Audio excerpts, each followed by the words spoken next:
Are you spiritually curious about signs? I am Simran, featured author of the brand new book by SacredStories Publishing. It's titled Signs, Sacred Encounters with Pathways, Turning Points, and Divine Guideposts. Signs are something that I encountered many years ago, and you are too. They are these repetitive moments that you experience that might have you pause. They actually stop you in your tracks at times. They can be things that are highly blatant, or they can be really, really subtle. It might be a word, a bird, a tree, a conversation, an experience, or a person. Whatever it is, the beautiful thing is that the extraordinary is in the ordinary, and signs are all around you, constantly guiding you on your path. And that's what this book is about. And that's what these sacred storytellers are here to show you as well. We are here to help you understand that there's a lot more going on in life than you think. It's time to see the world in a brand new way, in a way that opens not only your mind, but also your heart, to understand that you are always supported by the universe, and that not just one sign is happening here or there, not just one aha moment is hitting you in the mind, but actually you have a conversation that is taking place. When you string together all of these different signs, there's an entire dialogue available to you. And why? So that you are supported in living your best life. And you will find out through many of the beautiful stories and the content in this book that there are beautiful ways for you to encounter life, become more interconnected, and begin to trust the world in a brand new way. And I want to start by introducing you to Bridget Bartley, because she's had her very own encounter with signs that might be something that resonates with you. And Bridget, I love feathers. Would you share a little bit about your story? Thank you. Yes, absolutely. So I would see signs very much like what you were sharing, very repetitive in random places. The sign particular that I shared in the book is about feathers. And I would see them in places like window treatments in the gym, like on concrete, places where feathers should not be seen. And when it began to stop me in my tracks, that's when I knew that something was speaking. And for me, I was in a transition in my life professionally. And when I realized that it was a message from the universe, I realized when I ended up on an island off the coast of South Carolina, and when I looked up the meaning of the island, the meaning is large feather. And so that became a constant confirmation for me that I was on the right path with that profession, because then I would go into clients' homes and I would see pictures of feathers on the wall, or I would, like I said, window treatments, or I would see flower arrangements with feathers almost in every house I would go into with clients. And that's when it was just confirmation from the universe that I was exactly where I was supposed to be. I love how signs really do show up repeatedly, and you've illustrated a number of ways that they can be physical, they can be images, they can show up in the sky. There's all kinds of ways. But what I love about what you shared is the practical standpoint, even when it comes to business. And I know that you're in the real estate industry. And so often we don't realize that signs can be a part of our work life. They can actually lead and guide us along our way. Do you have any tiny moment that you'd like to share in regard to how perhaps in your business you used signs, or you brought forth a type of symbol to help get a house sold? Um, well, to really, it's not really just one particular house, but just a multitude of houses and sales. But when I was considering the real estate profession, and again, it was one of those things where I wasn't sure if that was the path that I was supposed to be on. So when I received my license, when I passed the test, I was like, okay, I need a sign, because I'm an overthinker. So I need signs like this. I was like, I need a sign that I'm on the right path.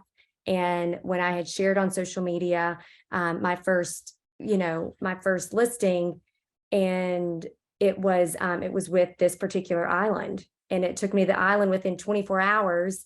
And not only did I have my first sale within 24 hours of receiving my license, but it was the island that means large feather.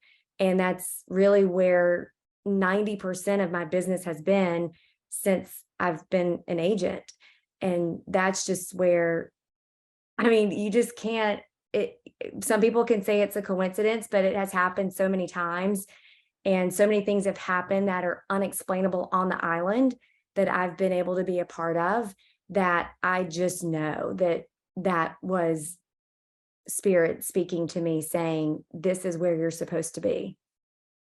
You can't make it up. That's the thing. It becomes so exciting and so interesting, and you begin to start playing with the universe. And I think that another part that takes place within is this growth of intuition that tends to happen. It allows us to expand our heart connection and open to an otherworldly place. And Elizabeth Perogic is another one of our sacred storytellers, and she knows a lot about intuitive guidance. And I love how in your story, you even brought it back to how young we are when we really do recognize that we can tap into these things, although some of us end up forgetting for a while and then have to return. I'd love for you to share a little bit about your story, Elizabeth. Yes, thank you, Simran. I have been dealing with the synchronicities and the non-coincidences with the universe since I was 6 years of age, and that's when my story first began in earnest. When I was 6, I had what I call now a prophecy. Spirit speaks to me one of two ways, either through my right ear or by virtue of dropping pictures into my mind's eye. So I was 6 years of age and merrily skipping along, probably outside of my driveway or something. And all of a sudden, I couldn't hear anything from either side. Very high tinging, ringing noise in my ears. And I had this beautiful, it's not a great picture, but it's a beautiful picture of my cousin, Chris, being in a motorcycle accident. I could see this whole, like a movie, go right across my forehead, vivid, vivid, vivid. And I knew something had shifted because it also not only came across my forehead, but it kind of hit me in my solar plexus. It was like this lightning bolt here, couldn't hear anything here. And I'm stopped skipping, obviously. I ran into the kitchen, told my mother that this is what I'd seen, because I thought it was really, really cool. Like, not that the picture was cool of the motorcycle accident, but it was very cool what had happened to me. And she promptly hit me up the side of the head and told me that was the devil's work. So I learned at that very tender age that this was just to be kept to myself. Having said that, the guides came back to me within, well, 2 weeks to the day. My cousin Chris did have a motorcycle accident. So that was something my mother had to kind of reconcile with me. But they came to me in very short order after he had the motorcycle accident, that was not a test, but that was, they're playing with me a little bit. And they promised me that I would be using this ability for something good on planet Earth. So I settled down and just allowed it to happen, and still is happening today.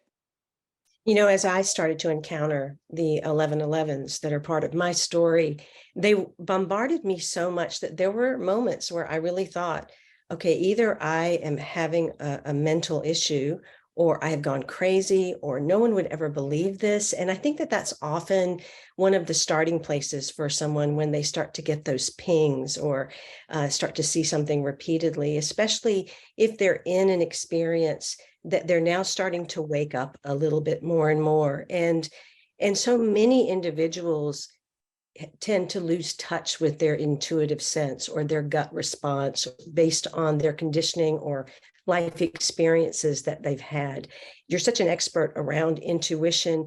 What would you say in regard to tapping into signs with your intuition, a little something to open up more to that? That's a really good question. I would, and I encourage my clients, because this is my practice as an intuitive therapist, I encourage my clients to actually physically be in touch with their solar plexus. Like, take their dominant hand and put it over their solar plexus to basically announce to the universe, I'm ready, I'm open, I'm willing. So super, super simple little tool. But I encourage them to do that many times during the day. And I usually start with them saying, every time you come to a stop sign or a stoplight if you're driving around the city where you live in, the town that you live in. Just as soon as you see a stop sign or a stoplight, put your hand over your solar plexus. And that is, again, almost like a live wire to the universe, as if to say, okay, we're ready. I'm ready. I'm ready for you guys to come through. I'm ready for that intuition to come through. I'm ready. I'm ready. Then you just have to keep your eyes open for the feathers in or circumstance or your 1111s. You have to be open and willing. And that's the other thing that I work on people with, getting physically in touch, and then just be open and willing. And when you see it, laugh. Just laugh. Oh my God, there it is again. There's another feather. Oh my God, there's another feather. Oh my God, there's another feather. Have fun with it. It's meant to be a pleasant experience, not a downer experience.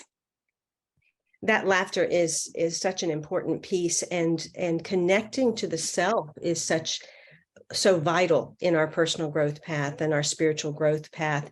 You know, many people don't realize that money is the metaphysical equivalent to relationship, and we often don't correlate some of the bumps in the road that come along with our relationships or different things, even money that take place. And those can be signs as well. And one of the contributing authors, Valeries Story, she actually works in the finance industry. So I'd love for you to share your story, a little bit of your story, Valerie, but then I'd love to also go into a little bit about how you might consider money to be a sign for someone in terms of their debt ratio or their abundance that shows up. Sure, thank you. Well, my story started back when I was 16. My dad died unexpectedly, and I got a sign. My car started spinning out of control when I was driving, and I got a sign that everything was going to be okay. When it stopped, I ended right by gasoline pumps, and it could have been very tragic ending. And I just felt presence in the car, and that everything was going to be okay, and even heard those words, you were going to be okay, everything is going to be okay. And then 30 years later, I got a physical sign that prompted me to go to the doctor, and I was diagnosed with aggressive form of breast cancer. And then after that, I too asked for signs that everything was going to be okay, and I started receiving white feathers everywhere. And so, that was really the reawakening of, my spiritual connection, and the numbers 111, 333, a lot of numbers started showing up everywhere. And because I work with numbers a lot, it really started freaking me out, because I would see the repetitive numbers, everywhere I looked. It seemed like on a receipt, on financials, everywhere. I do think that abundance is just spiritually connecting with yourself, and just understanding what you want out of life, and really connecting to your true self, and understanding that anything that you want can be yours if you believe in it. And as soon as I started getting that mindset and changing my mindset to that I can really control my life, and started getting out of that woe is me, I'm trapped in this job, then I really started experiencing more signs and opening up other people's minds to the possibility that it's not all about that analytical left brain, self, and there's such a larger world out there. And if you just connect yourself to that world, you can experience so much more. Oh, I love that, Valerie. You said so much in there, because the signs do show up in so many different ways, and they become repetitive. They become these strings of dots. But like I discovered in my own life, it became probably the most predominant personal growth path for me. I would look at the signs that would appear, and I would say, where is that in me? And it would prompt me to grow even more, to exceed beyond who I was. And it also helped me to go to go deeper. And so, I think that as sacred storytellers, we have so much to share, both in our stories, but also in modeling who we are. Pamela, I'd love for you to share a little bit about your story. And then I have a question about discovering who we are when we go a little further. Thank you. I too have seen signs and symbology throughout my life, beginning in early childhood, the 1111 time prompt, feathers, apports, as their symbols are more commonly referred to. And as Elizabeth stated, I do get the auditory information that comes through, as well as third eye sort of movie playbacks that come into my field of vision behind my forehead. But one of the most striking signs that I experienced happened when I became my mother's primary caregiver following the death of my father. She remained in our family home for a number of years, and I would travel from the city out to the country to take her to doctor's appointments and see to all of her needs. But over time, it became evident that she needed to have better care and to be moved into the city. So I found her a senior apartment complex near my home. And of course, she's downsizing from about a 1,500 square foot home to maybe a 700 square foot apartment, which meant that she could not take all of her belongings. And so some of the belongings were brought to her new apartment. Others were distributed to family members, but we were still left with a great deal of belongings to see to. So the best route was to have an auction.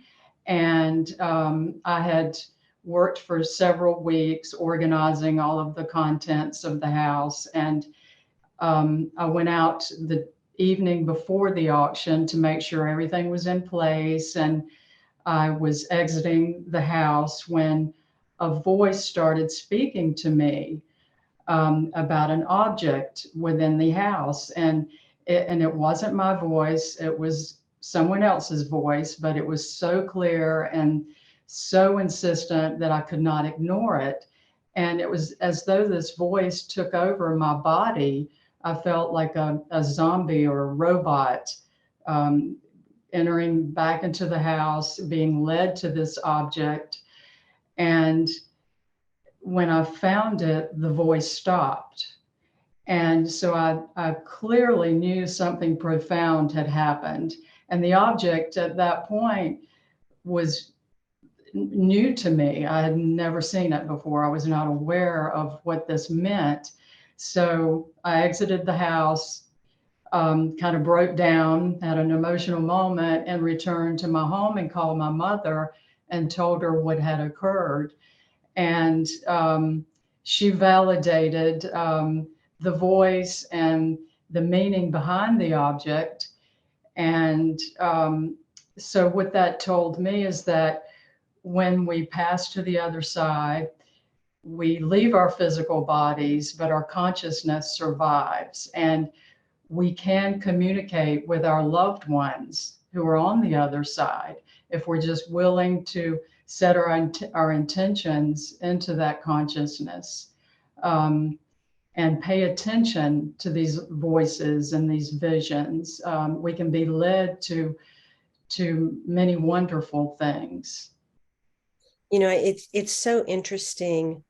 Death and rebirth are like two sides of the same coin. And where it looks like there's a closing, there's always an opening. And I think that signs help us to see that more and more as we grow in our own personal growth and as we become more intimate with the experiences that we have. Your background is in cultural anthropology, and you've done a lot with shamanism and diving deep into things. And I'd love for individuals to know how signs have always been here. It's like this has been part of our human fabric to be able to connect or use symbolism and string together the seen and the unseen.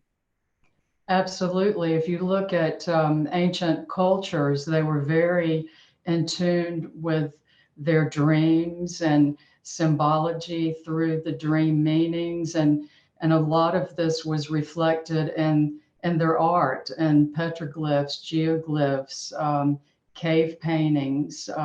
You can see it throughout history that they had this attunement to this universal consciousness that as modern humans, we have forgotten. But I think, as the science of consciousness becomes more and more prevalent within our human society, we're tapping back into that ancient knowledge that's always there, that's always been there for us. And it's just a wonderful tool to connect with each other and to have a deeper meaning of what a wonderful environment we live in, and a better respect for our planet and the animals and each other.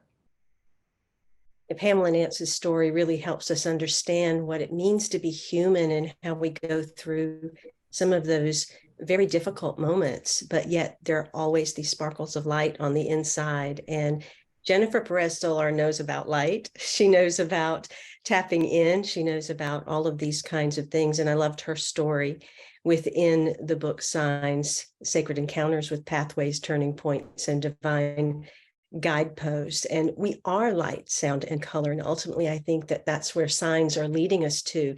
It is this shedding of identity that we will participate in ongoingly throughout our lives, but it's by opening to being more than what we thought we were. Jennifer, I'd love for you to share a little bit about your story that's in the book. I'm going to give you some of the backstory. I feel like as a child, I had visions. I had these feelings of presence around me, as well as the ability to tap into signs, because my ancestors, my aunts and uncles, they all believed in signs. And so it was a kind of a traditional thing for us. When we saw something that was familiar, when something was repetitive, we talked about it and we used it, and we always said, that's a sign. So this was a very common thing for me to get involved in, as well as understand. So as a child, I understood it. As I started to grow, I started to understand that, that wasn't something that other people felt comfortable with. So you hold back a little bit, and you tend to hide that a bit. And so when I started to get into my adult years, I started using signs more to guide me, to give me information. And I knew that when I saw something, it was a sign from a past loved one. When my husband fell ill at the age of 40, it was a surprise to all of us. My children were 8 and 12. And I hadn't really instilled this in them as much, quite as much at the time. But when right before he passed, he looked at me and said, if there's a way for me to connect with you, I will. And at that point, I was not at all interested in hearing anything he had to say, because I knew that he was going to be with me. He was staying, he wasn't going anywhere. And so when he did pass, I was immediately drawn to the light. I started noticing the light. I would be in a time of very desperate feelings and grief, and I would look out the window and the lights would start blinking. And I would ask, is this a sign? And the lights would start blinking. And then I'd ask again, is this a sign? It's like I kept asking because I kept wanting to make sure that I understood, and the lights kept blinking. And so as we grew with it, my children started to understand that when the lights are blinking, that's daddy's giving us a sign. This is a good thing.